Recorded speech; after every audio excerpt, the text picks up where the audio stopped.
Les Incas vers 1500. Dans cette courte vidéo, je te parlerai de l'agriculture, du commerce et de l'industrie chez les Incas.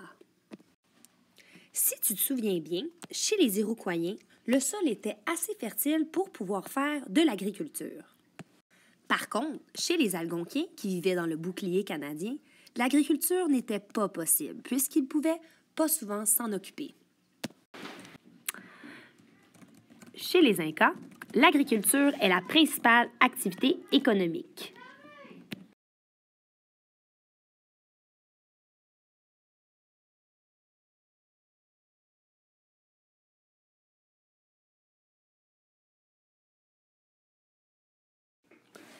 Mais comment faire de l'agriculture dans un territoire montagneux?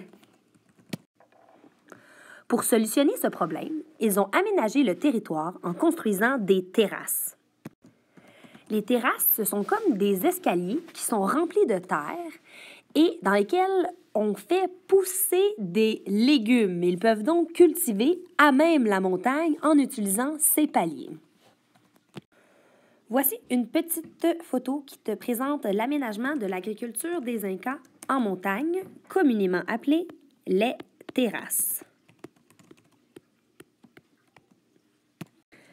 L'élevage des lamas et des alpagas est aussi une activité économique très importante chez les Incas après l'agriculture. L'artisanat est la troisième activité économique la plus importante chez les Incas. Tous les produits qui sont tissés ou filés, on leur accorde une très grande valeur puisqu'elles sont très belles. Ils sont aussi très habiles pour faire de la poterie. Ils se servent donc de ces objets pour faire le commerce et le troc.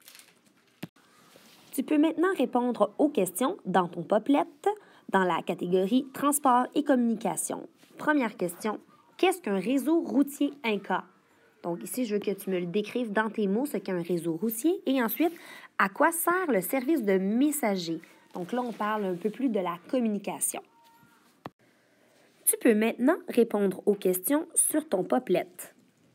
Comment est aménagée l'agriculture des Incas en montagne? Donc ici, je cherche un mot. Quelles sont ensuite les trois activités économiques des Incas?